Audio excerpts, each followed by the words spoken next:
Bonjour madame, bonjour monsieur, bonjour mademoiselle. Bienvenue à notre rendez-vous quotidien des débats sur l'actualité. Le thème de ce jour, c'est séparation des pouvoirs en Côte d'Ivoire. Pourquoi tous les régimes qui se succèdent à la tête de l'État n'y arrivent pas? Avant d'entrer dans le vif du sujet, je vous présente les invités. Ils sont devenus des habitués à notre plateau. Monsieur Barthélemy Théin, directeur de publication du quotidien Le Panafricain. À ma gauche, monsieur Beta Michel, directeur de publication également du quotidien Le Bélier. C'est bien ça? Tout à fait. Directeur de publication, éditorialiste, etc. etc. Merci bien pour tous ces raisons. Avant d'aller plus loin, je vais vous citer des auteurs bien connus, notamment Montesquieu, qui dit, et je cite, « Pour qu'on ne puisse abuser du pouvoir, il faut que, par la disposition des choses, le pouvoir arrête le pouvoir. » Ou encore, « Il faut que le pouvoir arrête le pouvoir, tout simplement. » Avant que je n'en arrive aux dispositions, je vais vous citer. Il s'agit de l'article 16 de la Déclaration des droits de l'homme et du citoyen de 1789 qui dispose comme suit. Toute société dans laquelle la garantie des droits n'est pas assurée ni la séparation des pouvoirs déterminée n'a point de constitution. Voilà. C'est dire que on fait de la séparation des pouvoirs un principe fondamental. En Côte d'Ivoire, est-ce que nous avons la séparation des pouvoirs? Et comment cette séparation des pouvoirs se traduit-elle? Monsieur... Je voulais encore vous dire merci pour l'invitation. Et c'est toujours pour moi un honneur d'être invité, d'être compté parmi vos invités, vu que votre audience ne fait que grimper. Merci. Nous sommes tout honorés d'être associés à cette télévision. Disons que la séparation des pouvoirs, comme vous l'avez énuméré tout à l'heure dans les différentes citations, c'est un principe de démocratie. D'accord. Parce que l'on a estimé que le pouvoir entre les mains d'une seule personne, il pouvait en abuser. C'est ça. Voilà, donc il fallait séparer les pouvoirs pour permettre de protéger tous les citoyens, sans exception. C'est ça. Voilà, donc s'inscrivant dans cette logique-là, en Côte d'Ivoire, il faut le dire, la séparation des pouvoirs est inscrite dans notre constitution. Avant d'aller plus loin, oui, pour nos téléspectateurs, il faut préciser que ces pouvoirs dont on parle ici, il y a d'une part l'exécutif. Oui. Non, commençons par le principal, parce que quand on fait on établit la hiérarchie des pouvoirs, on met toujours le législatif avant parce que représentant directement le peuple. Et donc le législatif qui fait la loi, le pouvoir législatif donc, le pouvoir exécutif qui le met en œuvre et les fait appliquer, et enfin le pouvoir judiciaire qui les interprète et les fait respecter. Tout à fait. Voilà. Donc continuez sur. Donc vous l'avez tout si bien dit, en Côte d'Ivoire, ces différents pouvoirs-là sont clairement définis par la Constitution et séparés. C'est ça. Mais dans les faits, est-ce que cela est réel? C'est ça toute la question.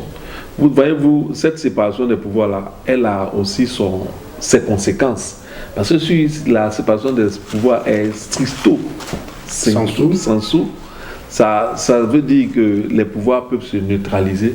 Il peut y avoir souvent un blocage au niveau de la gestion de l'État. À la vérité, ça n'existe dans aucun pays où il y a une séparation stricte des pouvoirs. Voilà. Il y a une collaboration de fait. Justement. Donc, c'est plutôt une séparation en vue de collaboration. C'est pourquoi on donne le pouvoir aussi au président de la République, qui est le chef suprême du pays, chef suprême des armées, chef suprême de la magistrature, de pouvoir quelquefois... En Côte d'Ivoire, il ne l'est plus. Oui, bon, je veux dire que c'est dans les textes, mais dans la réalité, on le voit avec son procureur, le procureur qui dépend directement du ministre de la Justice. Donc vous comprenez que dans les faits, cette séparation des pouvoirs-là n'est pas réelle. C'est ça. N'est pas réelle au point que vous pouvez voir souvent par des mesures, je dis des mesures que seuls les hommes politiques ont la manie, hein, de pouvoir interférer dans les décisions de justice et même au niveau du législateur qu'est le député. Donc vous voyez-vous que cette séparation-là, bien qu'elle soit inscrite dans notre constitution, dans nos lois, elle n'est pas effective sur le terrain. Et c'est pourquoi on se retrouve aujourd'hui à déplorer certains faits dans nos sociétés. Oui. Voilà, donc voyez-vous, je pense que le débat nous permettra d'aller plus en profondeur. Mais pour l'instant, ce que je peux dire, c'est un fait. La séparation des pouvoirs est inscrite dans nos lois, dans nos constitutions, mais à la réalité, elle est souvent biaisée par certaines dispositions même de cette même législation. D'accord, merci M. Betta. Pour ne pas rester aérien, pour être concret, comment se traduit ce flou au niveau de la séparation des pouvoirs, par exemple au niveau de l'appareil judiciaire? Le flou, je ne perçois pas bien votre question. Non, lui, il vient de dire que dans les textes, il y a une séparation des pouvoirs. Mais dans les faits, on voit que... pas qu'il y a... Voilà. Okay. En fait, au lieu d'un chevauchement, on voit qu'il y a une prédominance de l'exécutif, par exemple. Oui, ma foi, c'est dû à la nature de nos régimes politiques. En Côte d'Ivoire, le régime était présidentiel. Et la juriste parle de régime présidentialiste. C'est-à-dire un régime présidentiel renforcé. Parce que ce n'est pas les juristes, les politiciens qui le disent comme ça. Le régime, donc, il est présidentiel. Oui. Le pouvoir est entre les mains d'un individu qui devient donc tout puissant et qui sait quoi tout autoriser. Parce que si le régime était parlementaire, alors le Parlement limiterait l'exécutif et contrôlerait aussi le judiciaire. Mais le pouvoir est entre les mains d'un individu. Le président qu'on appelle entre guillemets chez nous le père de la nation. Donc en tant que père de la nation, il gère sa famille comme une boutique, comme une entreprise, une affaire personnelle. Dès lors, il est législateur, il est judiciaire et il est exécutif. Voilà. Donc, dès l'instant où, à la base, il y a de tels régimes, mais le reste, ce sont ses fruits. Voilà. C'est ce qui fait que les pouvoirs, tant bien que séparés dans la loi fondamentale, mais à la pratique, il y a un seul pouvoir. C'est le pouvoir exécutif qui influence, qui s'ingère, qui interfère, qui manipule le reste. Voilà. D'accord. Et vous partagez l'avis de M. Théin qui dit que s'il n'y a pas de séparation effective des pouvoirs en Côte d'Ivoire, cela est dû au régime. Oui, naturellement, on l'a vu. Lorsque le président... Faut-il faire le régime alors? Non, j'en viens. Parce que, vous voyez-vous, moi je pense que, comme on le dit souvent, entre la loi et son application, il y a des hommes. Si les hommes jouent pleinement leur partition, je crois qu'on arrivera à voir véritablement cette séparation de pouvoir-là dans les faits. J'en viens pour dire quoi? Pour dire que lorsque le président Ouattara est arrivé au pouvoir, vous avez vu qu'il a dissous l'Assemblée nationale. Mais ce qui n'est pas normal, puisque l'Assemblée nationale est aussi une assemblée élue comme lui-même. Il s'est permis de la dissoudre. Vous voyez-vous qu'on arrive à un niveau où c'était presque un coup d'État qu'on pourrait attribuer à son accession au pouvoir. C'était un coup d'État, parce qu'il n'a pas laissé les institutions vivre, s'exprimer, malgré sa présence. Bref, il a été obligé de la dissoudre et il a enclenché une autre élection qui ne respectait absolument que lui-même ses désidératas. Et il est allé aux élections. On a eu une nouvelle Assemblée nationale. Et bien entendu, une nouvelle Assemblée nationale à sa solde. Puisqu'on a vu qu'il était dominant, l'opposition était presque inexistante, on a vu les fruits de sa gestion jusqu'à aujourd'hui. Au point qu'en 2020, lorsque l'Assemblée nationale se réunit pour la Troisième République, il est dit que le président ne pouvait pas se présenter à un troisième mandat. Mais puisque lui contrôlait presque tout, il avait mis les députés à sa solde. Quand il est arrivé en 2020, il dit que lui, il peut se présenter. Et il s'est présenté contre l'avis du peuple, contre l'avis des législateurs, même à l'Assemblée nationale, on se souvient que le ministre de la Justice dit il n'y a aucune possibilité, le ministre de la Justice, qui était devant les députés, il a dit il n'y a aucune possibilité pour Ouattara de briguer un troisième mandat. Mais malheureusement, puisque ces députés-là étaient à sa sorte, puisque ce ministre de la Justice-là était à sa sorte, contre vents et marées, il s'est proclamé candidat. Mais je pense que 2020. ça, c'est... Donc, ça vous dit combien de fois... Ça ne rentre pas forcément dans le débat. Ça, c'est un dysfonctionnement, si vous voulez, de l'appareil judiciaire. Non, ce n'est pas un dysfonctionnement de l'appareil, c'est un dysfonctionnement même du régime. Parce que le régime, dans sa forme, il doit épouser l'esprit des lois et les lois elles-mêmes. Mais il n'en a qu'une. Il les piétine. C'est ça. C'est pourquoi c'est pour vous dire que ça rentre pleinement dans cette disposition qui veut qu'on ait la séparation, mais dans les faits, on ne l'ait pas. C'est ça, c'est ça. Voilà. Donc, j'ai fini pour dire qu'aujourd'hui, on est arrivé à un niveau où cette séparation-là, on le constate malheureusement, elle n'existe presque pas. Elle n'existe presque pas. Comment faire pour la faire revivre, pour que nos institutions puissent fonctionner normalement et être une forme de contre-pouvoir contre toutes sortes d'abus. Parce que, imaginez-vous un seul instant, qu'un seul individu concentre tous les pouvoirs, mais tous les citoyens sont en danger. Oui. Tous les citoyens sont en danger parce que la loi, dans son essence, elle vise à protéger chacun de nous. C'est pourquoi elle a décidé de faire en sorte que les pouvoirs sont séparés pour que chaque individu... Séparé et plus ou moins équilibré. Pour que chaque individu qui a la puissance du pouvoir puisse au moins se sentir contrarié quand il en abuse. Voilà un peu le sens de la loi. Il y a un constitutionnaliste, le nom des moindres, Ouagadougou, qui dit « Nous avons un devoir d'ingratitude ». C'est vrai, c'est lui qui va vous nommer, c'est à lui on donne le pouvoir de nommer les magistrats en des hautes fonctions, de magistrature, mais les magistrats, tout comme les élus locaux, ils doivent se sentir libres d'exercer leur pouvoir et leur pouvoir que leur donne la Constitution. Donc, voyez-vous, c'est les hommes maintenant qu'il faut interpeller pour qu'ils jouent pleinement leur rôle dans cette volonté du peuple, exprimée par le peuple à travers le choix de la Constitution, de voir les pouvoirs séparés. D'accord. Monsieur Tay, je reviens à vous. Qu'est-ce qui explique que, précisément, tous les régimes se succèdent, n'arrivent pas à opérer cette séparation salutaire des pouvoirs? Vous aviez commencé à dire que c'est la nature du régime. Mais la question demeure. Si c'est une question d'hommes, mais on a eu plusieurs types de dirigeants à la tête du pays, mais rien ne bouge. Oui, rien ne peut bouger dans la mesure où le chef de l'État est tout puissant. Rien ne peut bouger. Si vous voyez que dans la plupart des pays africains, tous les régimes sont présidentiels, c'est pour ça. C'est pour piétiner le législatif et le judiciaire. Sinon, qu'est-ce qui empêche ou sinon, pourquoi pendant les indépendances, on a opté pour le régime présidentiel? C'est pour avoir un chef puissant. Ouais, on a été influencé par De Gaulle qui était quelqu'un qui avait envie d'un pouvoir fort. À l'exemple de la Ve République. Voilà.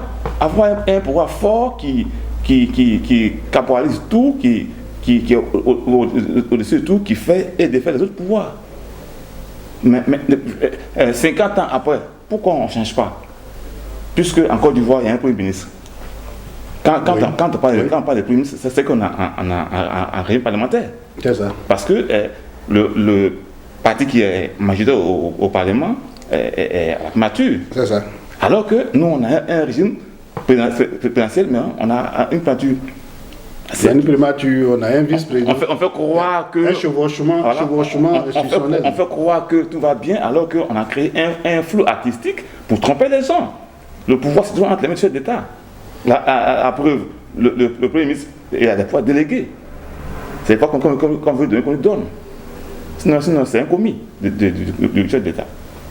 Donc, alors, cette volonté de garder le pouvoir fait qu'on s'accroche au régime présidentiel, on le dilue, on le maquille, on le déguise pour tromper, mais au fond, rien n'a changé. C'est ça. Donc, tant qu'on ne change pas la nature des régimes, tout chef d'État qui viendra, tout pouvoir qui viendra, va marcher dans l'élection. C'est ça. Voilà, c'est cela. votre interlocuteur semble dire que la solution, c'est le régime parlementaire. Vous savez bien que, aussi bien que moi, que chaque régime a ses dangers. Le régime parlementaire a montré toutes ses limites, notamment à la 4e République. Non, en France. En France où les gouvernements ne tenaient que quelques mois. Même en Angleterre, on le voit.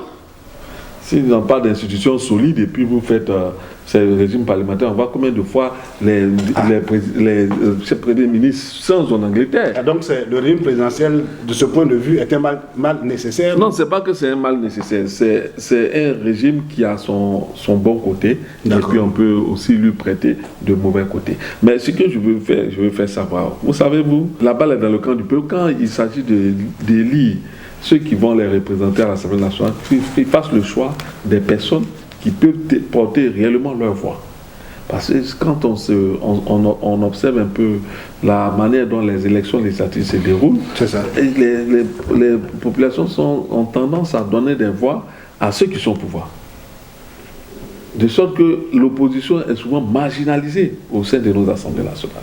Et cela crée ce qu'on voit, la toute-puissance du président de la République. Mais moi je dis souvent, ce n'est pas que forcément que le président agit mal, mais il faut qu'on sente quand même qu'il y a du répondant et qu'il y a des voix, des sons de cloche discordantes dans la marche de la République, pour qu'on sache qu'il y a plusieurs opinions, parce qu'il y a la vérité, il y a plusieurs opinions. Oui. Mais quand on ne sent pas, on a l'impression que toutes les opinions sont écrasées, contraire à celles des dirigeants sont écrasées, et c'est ce qui n'est pas souhaitable dans une République qui se fait démocratique. C'est ça. Voilà, donc moi je crois qu'aujourd'hui encore, je veux attirer l'attention de nos populations sur leur partition aussi à jouer dans la démocratisation, mais dans la séparation effective des pouvoirs. Il faut qu'elle donne un pouvoir réel à l'opposition dans les assemblées nationales pour que ces oppositions aussi peuvent jouer leur partition, porter la voix de la contradiction à l'exécutif.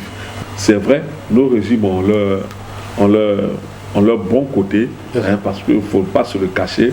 Si la Côte d'Ivoire fonctionne, si la Côte d'Ivoire peut penser économie, penser développement, c'est parce que la forme du régime l'y aide. Voilà, tout n'est pas mauvais. Mais je veux que aussi les populations sachent que dans une démocratie, le plus important, c'est les choix électifs. Et qu'elle veut jouer pleinement sa partition pour corriger certains impairs, afin que la Côte d'Ivoire puisse amorcer cette démocratie que tous nous souhaitons, pour la protection de chacun de nous et la protection aussi de nos biens, de nos biens physiques et de nos biens matériels, afin que personne ne se sente dans cette République-là lésé, ne se sente blâmé, ne se sente brimé, ne se sente ostracié, ne se sente injustement condamné, mais qu'il ait aussi, quand il est condamné, qu'il ait des voies de recours pour faire respecter son droit. Voilà un peu ce que je peux dire. Merci. Monsieur Ténin, vous allez élaborer votre conclusion autour de la question que je vais poser. D'accord. Pensez-vous que le pouvoir centralisé fort en Côte d'Ivoire est un avantage? Oh non, c'est un désastre. On est en train de vivre actuellement. Quand le député va en campagne et puis il dit « Élisez-moi, je vais construire des routes », c'est son rôle. Mais quand on le met au pouvoir, il va chercher les moyens pour venir faire les routes. C'est ça. Mais les pouvoirs qu'il donne, c'est ceux qui ont les manettes du pays. Voilà, donc il s'est fait élire à gauche, il va faire aller à droite pour avoir de quoi. Quand on dit à des élus locaux, venez chez nous, sinon votre mandat va être un mandat vil. Un fiasco. Bon, vous comprenez que la situation des pouvoirs, elle est morte là, tout de suite. Oui. Donc, on ne va pas s'en sortir si on n'a pas une culture du lendemain, si on ne sait pas que le pouvoir qu'on a là appartient au peuple. C'est ça. Et auquel on doit rendre compte. C'est ça. Voilà. Le chef d'État est un élu du peuple. Le député est un élu du peuple. Les magistrats sont au service du peuple. Ils rendent la justice au nom du peuple. Tant qu'on n'a pas compris, on a beau avoir des régimes forts, c'est la catastrophe. Parce qu'on croit que le pouvoir qu'on a, c'est pour nous. Et on a fait ce qu'on veut. Or, tout homme qui a un pouvoir est porté à en abuser. C'est ça. Je vous remercie. Merci M. Barthélémy Théin, merci M. Betta Michel. Et en un mot comme en mille, nous pouvons affirmer que la question de la séparation des pouvoirs n'est pas une question virtuelle, une question d'intellectuel. À la vérité, la plupart de nos mots s'expliquent par le fait qu'il n'y a pas cette séparation des pouvoirs. On voit que des gens sont pratiquement au-dessus de la loi, ils peuvent se permettre de faire tout ce qu'ils ont envie de faire, ils ne sont pas inquiétés. Il y a des gens haut placés, quelles que soient les preuves que vous allez réunir contre eux, ils ne seront jamais jugés. On a connu beaucoup de cas que je ne vais pas citer. Et donc, tous ces mots qui assaillent la société ivoirienne ont pour nom commun le fait qu'il n'y ait pas de séparation des pouvoirs et que tous les pouvoirs soient concentrés entre les mains de l'exécutif, donc le chef de l'exécutif, c'est-à-dire le président de la République. Merci monsieur, merci madame, merci mademoiselle. Je vous donne rendez-vous demain pour un autre thème.